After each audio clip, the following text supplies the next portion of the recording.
person who's always pursued the interesting. I always kind of knew what it felt like to be an entrepreneur, what the sacrifice was and the difficulties there. And it was actually sort of born into my DNA.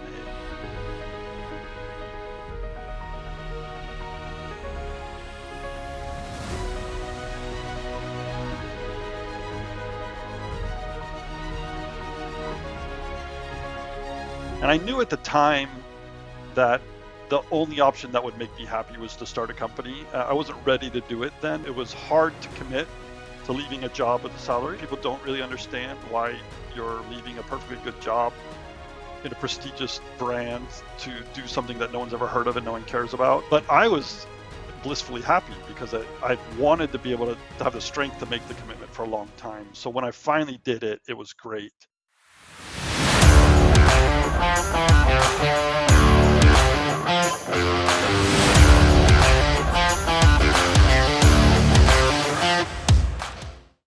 Hi Luca, thank you so much for coming to the Life of a Founder. How's it going? Hey, it's great, Max. Thanks for having me. It's great to be here. My pleasure. Thank you so much for coming. The Life of a Founder, TLOAF, it's about you, not your startup, not your business life. It's about you as a founder, right?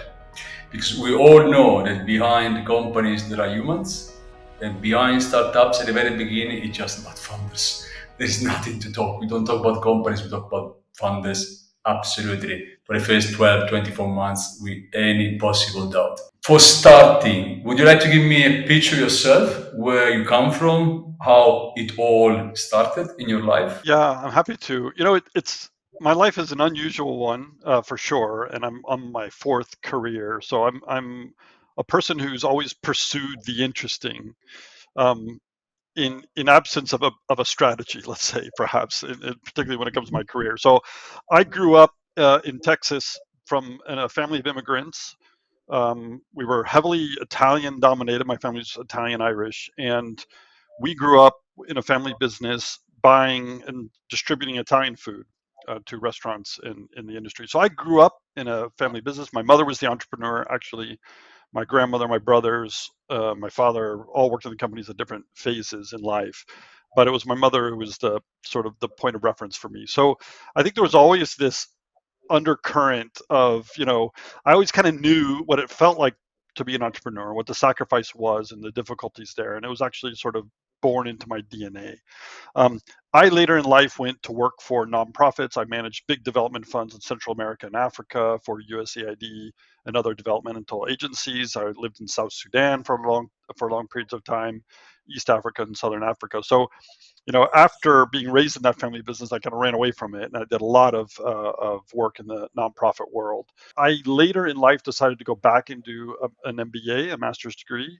That's how I ended up in Barcelona. Kind of felt like the development world was, I don't know, too small. I was looking for new challenges, and I thought it'd be fun to go back into MBA. And at the time, I remember wanting to commit myself, sort of keep the mission and purpose of nonprofits, but maybe make a little better money, quite frankly, and focused on healthcare and energy as the two sectors that I thought, hey, I can get a good career in these industries, yet still have a tremendous impact on the future of the world. So I worked in energy for 6 years for two very large international energy companies, and I liked that work a lot.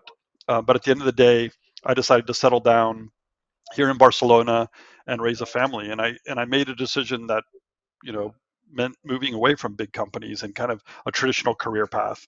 And I knew at the time that the only option that would make me happy was to start a company. I wasn't ready to do it then, but I kind of knew when I made that decision that, hey, there's not a lot of great career trajectories in companies based in Barcelona for the things that I'm good at, that I enjoy. So I'll probably have to build something myself. And that was kind of a deal my wife and I made, probably late one night over a glass of wine, where I said, hey, if we stay in Barcelona, where my wife is from, I'm going to have to start a company. She's like, oh yeah, sure, great. And she probably regrets making that deal so many years ago.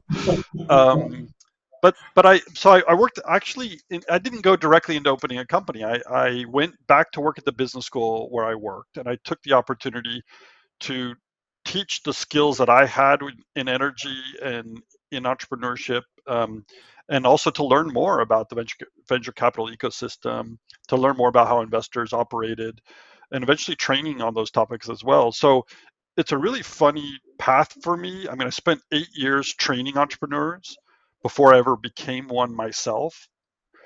So I have, when I started this company, which has only been 13, 14 months now, um, I had all the theory down, right? I knew all the academic, I knew the right moves, I knew the right people, but still executing is a whole challenge. So you move from working for others, be an employee, move to be an employee today. In between, you've been a teacher and mentor. So you've done already a lot of in between where you are today.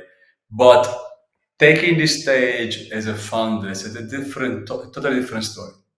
The amount of pressure, the amount of ansia, the amount of uncertainty is massive. Especially, as I told the founders, one thing when you are 20, 18, 25, if you fail, not even yourself care, because it's just too early, you don't need to pay attention to almost anything. But if you're a father or if you're a family, that's a different story.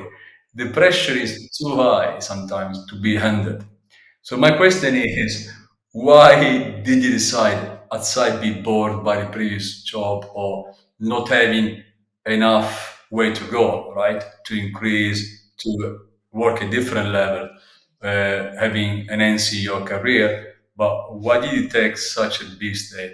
I mean, it's what is the motivation behind? It's really interesting because I had a job in my life where I was responsible for preventing conflict in Sudan. And that job was really a life or death job for the people that we were trying to help. We were doing early intervention into crises and conflict. So that job I found stressful. I That was a very difficult job, 7 days a week, long 16, 18, 20-hour working days. And so, as a frame of reference, entrepreneurship didn't seem that bad later in life. And so that's one thing that I noticed very different. I handle the stress much better because at the end of the day, if I fail, no one's going to die.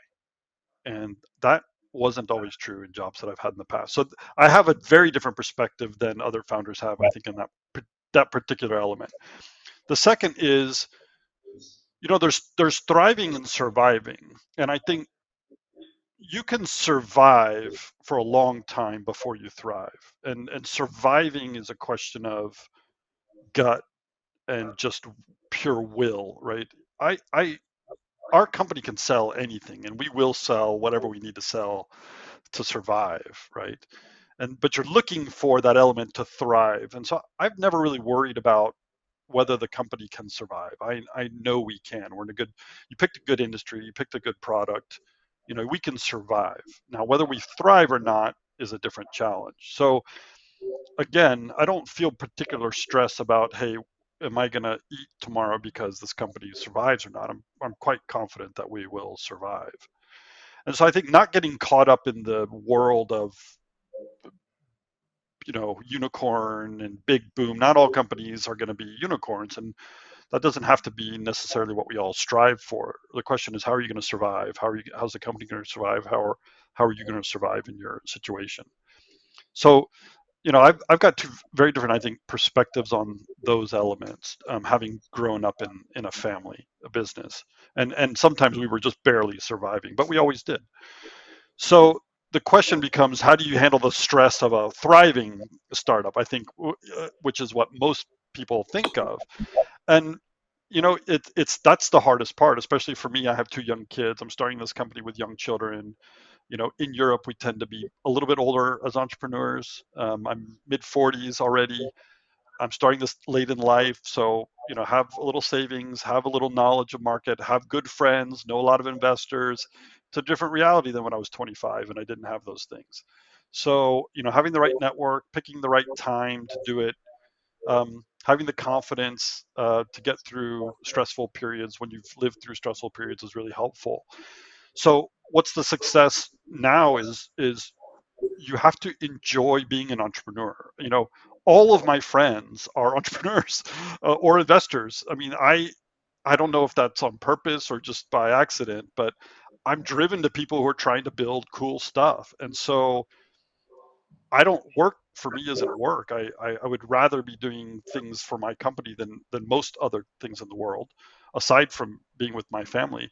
So as long as I can keep those two things balanced, work and friendship are all in one the same bucket for me, really. So if I'm working, I'm with friends. I love all my co-founders. We have a great time together. I love the other entrepreneurs I know. I like most of my investors. Most are friends or people that I've known before. So friendship and work are very much entangled.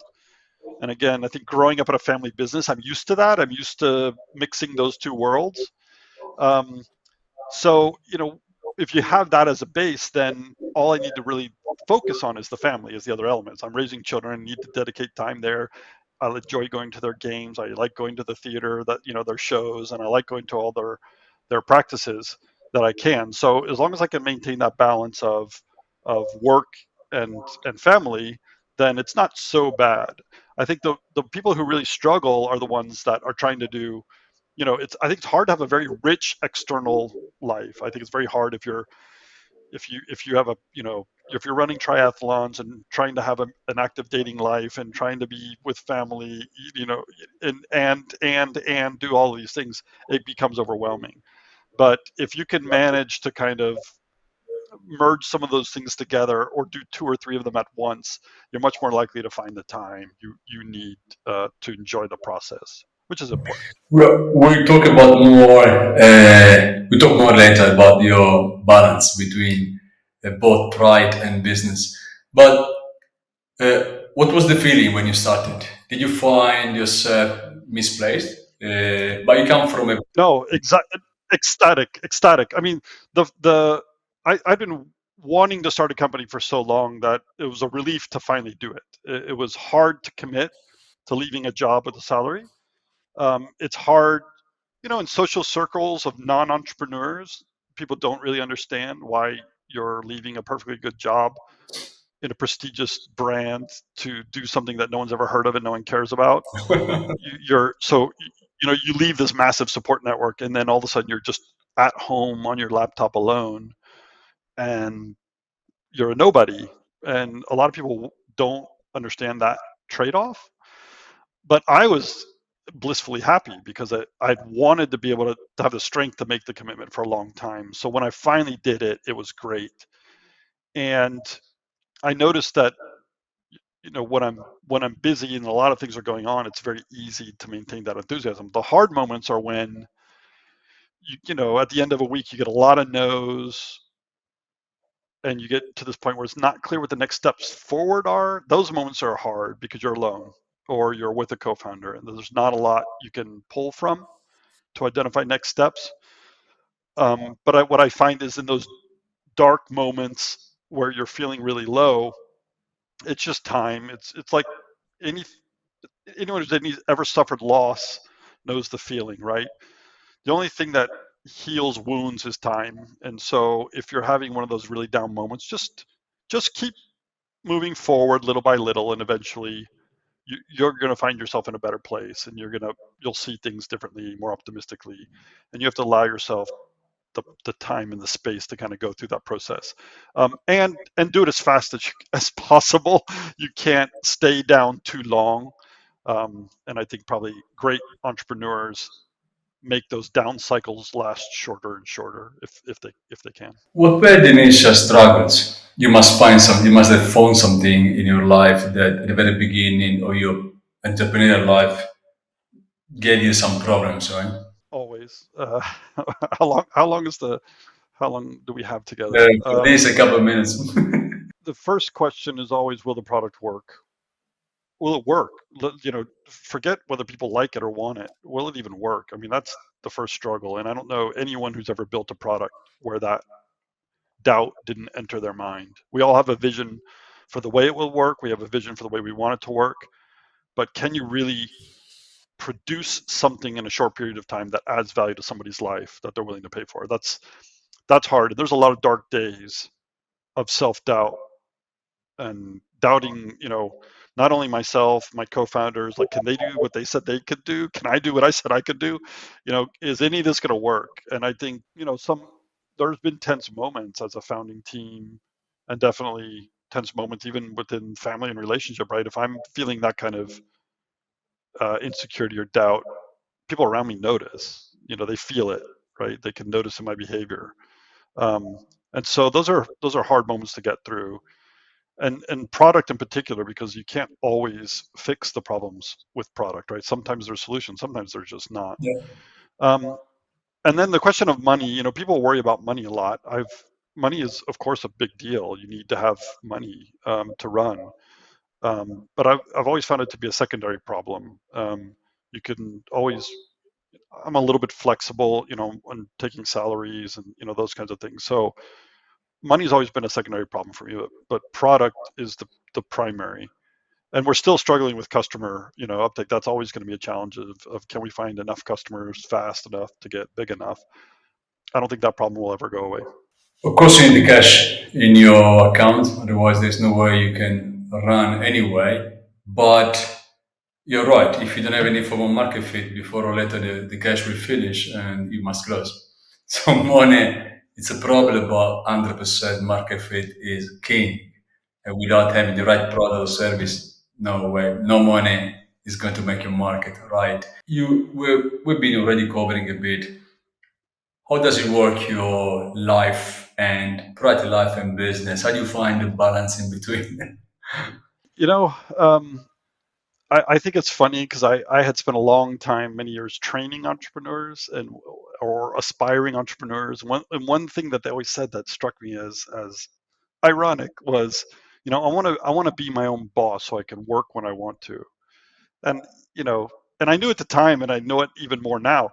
If you want to be an entrepreneur, you can work whenever you want to, but you still have to work 80 hours a week. Yes. They can be any 80 hours you want. So I like the flexibility. And in my case, it allows me to actually put family first more often, right? I mean, I can go to my kids' games whenever they are, because if it's a Friday afternoon, I can leave at 3 o'clock, knowing Saturday I'm going to work 8 hours anyways, right? So I like that flexibility. The flexibility means more to me than the hours. I'm not so worried about working 60, 80-hour weeks. I've been doing that for a long time, and it's kind of in my nature. So it hasn't been that so much, but the flexibility has been fantastic. And at the end of the day, just knowing that I get to do what I know I need to do when I need to do it is less. I would say that takes a lot more stress off me Yeah. than having a boss tell me I have to do certain things at certain times that I don't believe in. And I've had that in my life as well. Do you have any routine? You try to have, you have a kid, so it won't be that simple. But if you, Yeah, yeah. Well, yeah. I mean, I think kids help with routine because they need a certain. Kids thrive in routine a lot. So yes, every morning it's the probably a classic routine of every morning get up. I can't focus on anything until I know what the day brings. So it's always kind of run through the agenda, answer the three urgent emails that are sitting at the top of my inbox, and then start the family morning. Make breakfast, sit with the family, definitely have my coffee, get the kids off to school, and then I enjoy doing sport in the morning if I can. We'll try to do some sort of exercise or cardio, or we play paddle a lot in Barcelona. Anything that kind of forces the heart to get going. I think that's always a good way for me to start the day.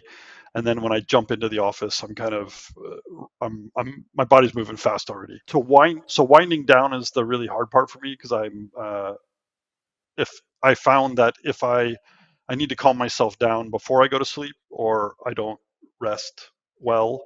So, cutting myself off most forms of communication by 8 o'clock. We eat dinner here in Spain later, so sitting with the family, having dinner, and not looking at work after 8. So I might do something. I might read some articles, but try to stay off the computers, try to stay off of the digital devices, and allowing my body just to kind of slow down a bit. I also using it as a bit more free thinking time, more strategic issues.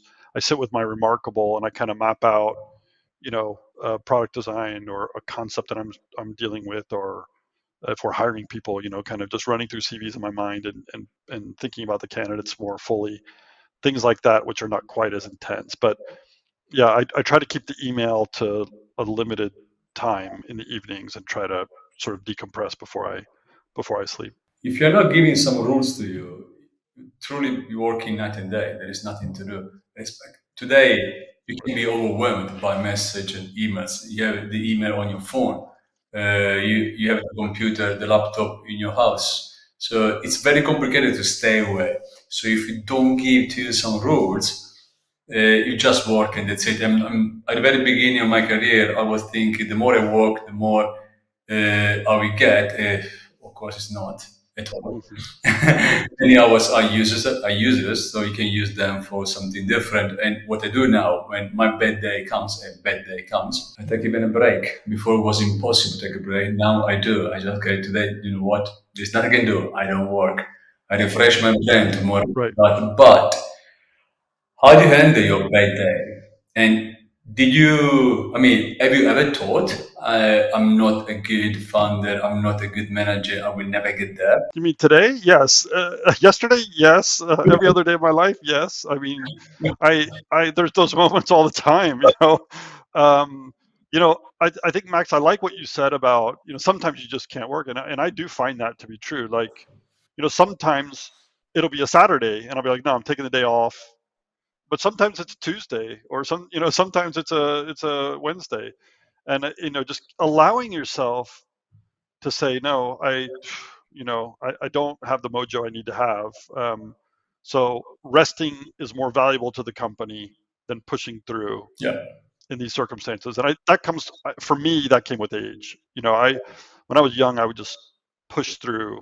But now, with age, I acknowledge that resting my brain and having it focus on something else for a while is to my advantage, actually. And then, do I have those moments of doubt? Absolutely. I mean, only have a perception of great founders from what the media tells us, and the media is very selective on the information that they share, and all of the messages that are coming out from those famous founders are curated and manicured by a team of PR experts, right? So we don't really have a good feeling of the challenges of founders, I don't think, except for forums like this, where people are going to come out and tell you exactly what they're thinking and exactly what they're feeling. I definitely have moments when, um, even on conversations with customers, where I'm like, well, I really blew that call. Like, I should have said this. I should have said it differently. I could have sold this other thing over here if I wasn't paying attention, I wasn't locked in, or I was distracted. Big strategic decisions also sometimes go wrong, where you dedicate time, several months to a product line, realizing too late that it's not going to bear fruit. I think I'm always questioning myself, and part of my character is to always be trying to improve. I'm not one that takes compliments well. I've got a lot of self confidence. I don't need to be pumped up a lot, so compliments wash off my back really easily. It's like, yeah, yeah, fine, okay, great. But no, what did I do wrong? Tell me what I did wrong. I'm really this like thirst for improvement, and that can be a wearing mentality, um, over time, right? It's great, I think, as a long term philosophy, but you need to really take care of your mental health, because sometimes, even even though you might not like being told you did something well, it's important to allow people to say that, and to absorb it and say, oh, I'm actually doing well, right? And so that's something that probably I need to work on, is kind of taking those moments of joy a little bit more, internalizing them. But I'm so focused on improvement that it's hard to do. We had this myth then founders must be almost invincible, right? Which is, it's funny that we forget we are humans. We are by definition weak, and there is nothing to say. Now there is someone who cover the be weak enough. There are some that just can afford to be strong enough. But the point is, I can't see any problem in say today it's not just my day, or I don't know. The last month has been what has been. We cannot be invincible. We are humans. There is nothing we can cover when it comes to this. I'm happy that now we start talking about mental health. We start talking about founders having a serious problem because maybe when they're backed by VC asking them 20, 30% growth month on month. Normal companies, they don't even grow 20% year on year. And he had this burnout and he had all this problem coming. And now we start discussing. Before it was like a taboo. So you're right, and when people come to me and say that's beautiful, I say thank you so much, but I really don't care. Tell me what is wrong, otherwise there is nothing you can help me to improve. It's done. What is done is done. It works. I'm very happy it works. And now tell me what must be done to make it work better. Otherwise, there is no move in today's talk. Compliments are okay, but I don't know why I'm strange. I Right. don't like compliments. I don't like gifts. I just don't care. I don't know why. I prefer knowing something that maybe for me is bad today. So okay, this does not work at all, and the marketing telling me, for example, that's not good. That's fine. So I know what I need to fix. Then knowing later when it's Right. maybe it's too late. I just want to say 2 points on that real quick, just as tips that help me. Um, the first thing I found is that when I write a quarterly newsletter to sort of investors or potential investors and things like that, and that forces me to put the PR hat on, and I've got to show good progress. And I'm always surprised when I write that letter when I'm forced to articulate the positives. I'm always I always read that. I'm like, wow, that was actually we're doing really well. And that's probably I found that um, unexpected, that the effect that has had on me. And then the other thing is I make it a regular occurrence that I'm going out with other founders. We've got a group of 5 or 6 founders here that hang out pretty regularly, and so and we all come with our terrible stories, right? No one's there, we don't go there to boast about what we did well. We all come there to commiserate. And that's when you realize, oh, I'm not alone, right? People have done far dumber things than I've done and survived. And so those are the two things for me that kind of always cheer me up. What do you like the most in what you are doing today in your daily founder day? Customers. I love customers. I mean, I enjoy finding solutions for problems. That's why we started a company. And the customers we talk to have real problems. These are tremendous stress points for them, and they don't have any idea on how to solve it. I love being able to help them solve problems. I find that immensely satisfying. And so, for me, my favorite contact of the day is always customers, because either I'm solving their problem or they're giving me feedback, which is, hey, you're not good enough, but that's helping me improve. So every I love talking to customers. I would spend all day talking to customers. I mean, they are the most important part of your business, as any. Founders must keep going, be motivated, and be very resilient. How do you put all together? Do you anyway? How you keep yourself motivated and keep going, and when bad time comes, be resilient and move on? It's a combination of those things and knowing when to call it quits, right? So there's also, if you're going to die, you want to die as fast as possible because you want to start the next thing, right? So it's a tricky balance to have unlimited optimism and determination and Yeah. stubbornness to succeed, and also to recognize when the writing's on the wall and say, no, this is it. That was the final straw. Like, we got to cut and run because this isn't going to work.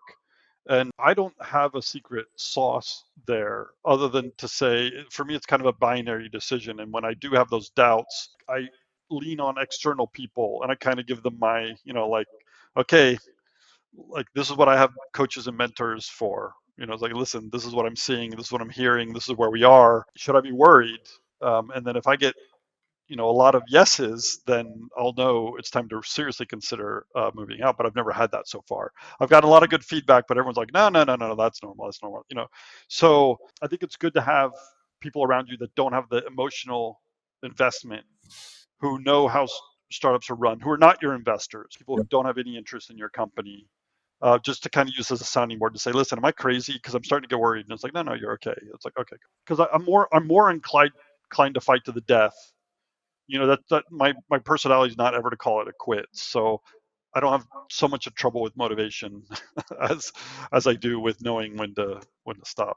You come from US. That's a totally different approach to failure like we have in Europe. In Europe, failure is something bad. It's like debt. Debt and failure in Europe just they can't work, right? In US, debt and failure are pretty much welcome. And the core of the business, there is nothing to do. So what's your approach to failure in Barcelona? It's I don't fear failure, but at the same time I've never contemplated it. I don't. People say, "What would you do if you failed?" I have no idea. I've never thought about it. It's never occurred to me in a real way that is a possibility. Now, I have, and I think this is important. I have a safety net. I mean, I have a house that I own. I have a wife who works. I have savings, right? So I know that in a fail scenario, I have time to regroup and consider a new career path. And I think that safety net, having that safety net or not, makes all the difference in the world on how you approach failure. I think if I see a lot of young entrepreneurs who are say, well, if I fail, I'll move back home and I'll regroup. Great, fantastic. If you have that safety net, you're going to approach this with a greater calm. If you don't have that safety net, is when you start to make erratic decisions and you get desperate. You get desperate either through, you start exaggerating or lying to investors. You start hiding decisions you make. And you see, I've seen this behavior in entrepreneurs, and that always ends really badly for them. The very thing they're trying to avoid, they're perpetuating by doing all these, strange, unusual things. So, I just know what your situation is, know what your fallback is, and then once you kind of know what it is, don't think about it too much. Fail forward. There's no reason to be afraid of failure. There's nothing. Most of us fail. You'll be in great company if you fail, right? In Europe, I think the behavior is changing a little bit, although not really that much. We say it's changing a little bit, but I'm not really sure I believe that. Not societally. I don't think society accepts it anymore. I just think that there's more entrepreneurs who are like, no, no, it's okay. So you have a little bit more of a warm environment, but companies still struggle to hire failed entrepreneurs, and society still judges them harshly. I don't think that will change. I had to say, I did fail, so no problem at all. I like to admit, I've done 5 startups in my life, so it's okay. Failing is completely fine. The only thing I will never accept if I don't learn from failing. This would be very annoying for me. Mm. If I'm repeating 2 times the same mistake, this is what really bothers me. But honestly, to fail or make mistakes, I really don't care. I just don't care, and it never comes to my mind. Say if I make decision, and if I'm wrong, I take full 100% plus responsibility. Full. I take even what is not mine. But if I fail, I'm totally fine as long as the failure does kill me. Because you need to be, there are failures and failures. Sometimes when it's too big, it's very difficult to recover. But if you've done everything you could have done, giving 100% yourself. If you fail, at least you learned. Many founders that become big, not with the first startup, but the second and third. There is a why. There is a why. Because you Right. learned for the previous ones. That's it. But on failure, the mentality is still very, very far away between Americans and Europe. Extremely far away. Europe is still a very conservative environment. And the problem with failure comes from the financial system, the banking system. If you fail in Europe for 5 years' time, you don't get any money from nobody. There is no reward for taking the stage and try to do something, right? So European mentality, entrepreneurs are too much.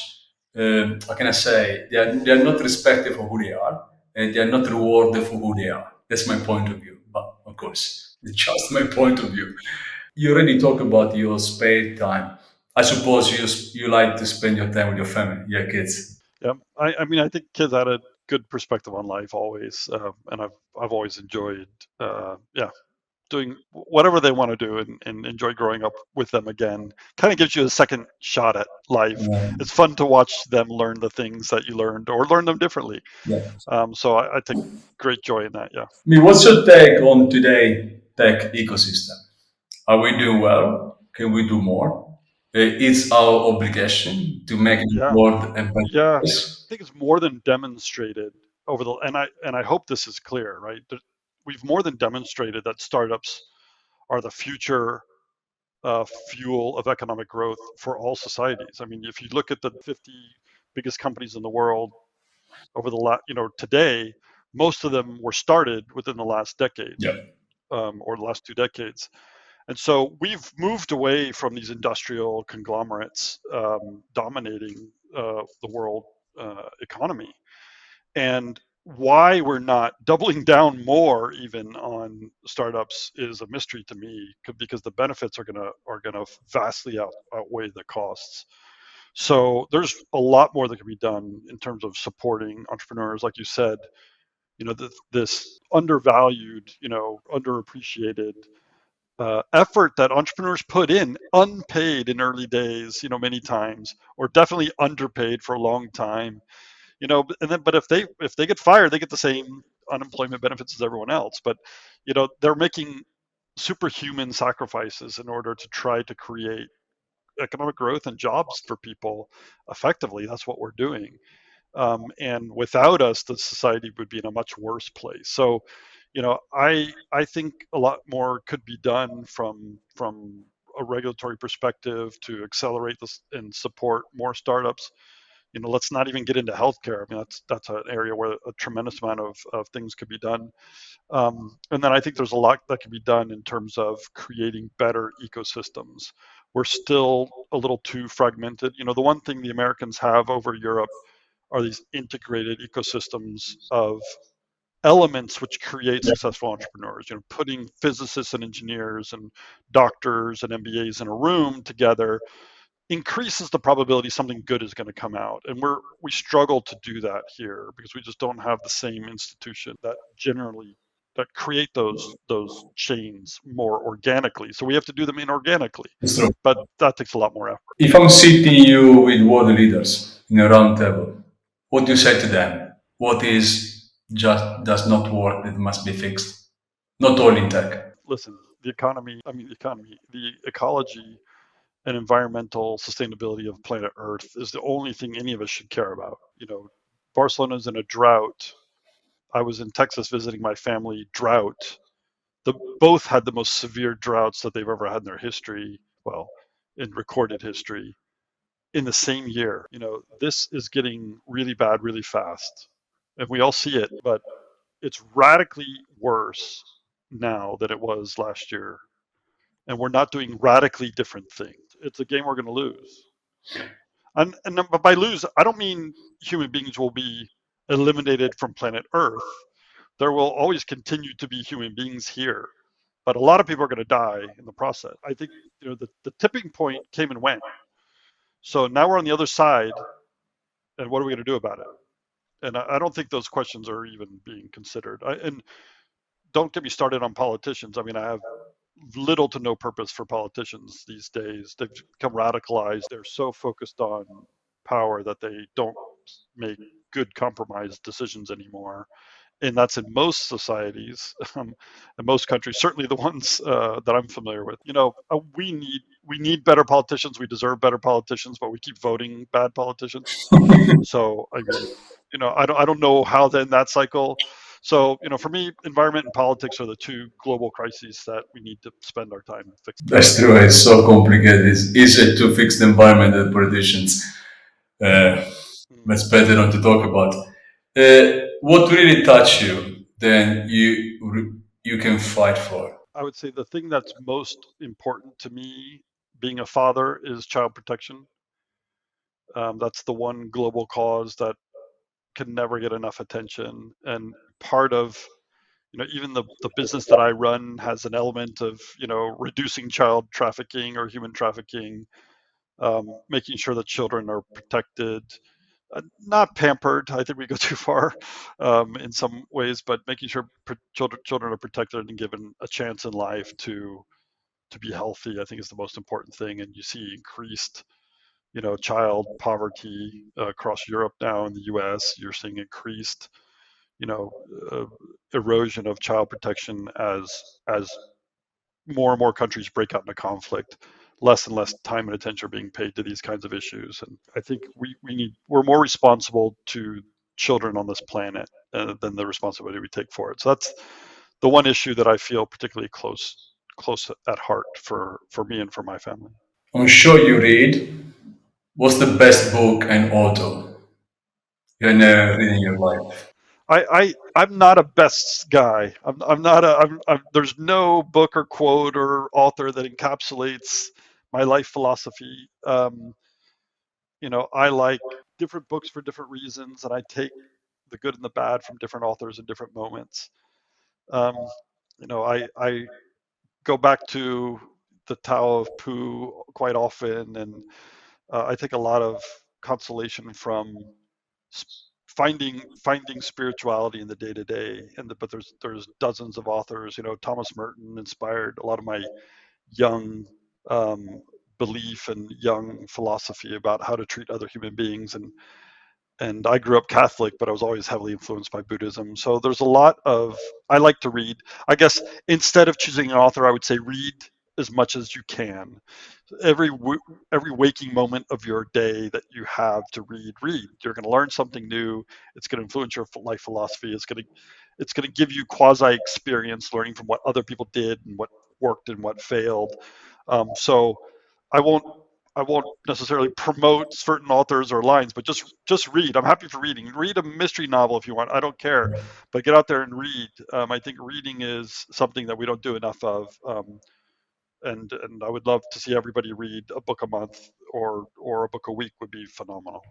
We don't read that much, and if we read just few lines, that's the reality. And we start Right, this audio textbook, so at least you can go on the right, go because we're always on the go. I like to define right. when I went to study English, and there was a very nice teacher. She was great, and she told me, "Do you know why in England we use so much of the gerund, the ing form?" And I had no idea why. I'm not English. And she told me because we are always on the go. So ing makes very much sense of what's going on, right? It's Gerald. Mhm. It was pretty nice definition. Yep. Um, you come from America, so you must watch movies. What's the best movie and author for you? Oh, I mean, Shawshank Redemption is the greatest movie ever made, in my opinion, or one of the greatest movies ever made. Yeah, I mean, that's the movie I always go back to when I love, the it kind of represents the entrepreneurial journey for me, right? The lowest of the low of human existence and being incarcerated for something you didn't do, and then breaking out and living your fullest life. It sort of feels very close to home, and I think is that encapsulates the full trajectory of entrepreneurial extremes that we go through. So the best lesson that life gave to you. This is an easy one, and it's simple, and it's going to sound maybe cheesy, but be kind. I have a rule in life which I no longer deal with people that I don't like as suppliers, as customers, as employees, as investors. I won't take someone's money if I don't like them. We need to get back to there has to be a benefit to being kind, and if you're treating other people respectfully and you're doing your best to be a good person, let's start a coalition of people that work like that. I'm in business. There's a big red flag for me. Anyone who says it's not personal, it's just business, doesn't understand what business is. I grew up in a family business. It was all personal. Whether I ate dinner was personal. And that attitude that business is somehow other than real life or other than personal is patently false. And anyone who believes that or says that out loud, I don't want around me. I agree. I agree. That's totally true. And if you can make the choice, the best thing you can do in life, and business is personal. Period. There is nothing to do. It's all about relationship between people. How can not be personal? Yep.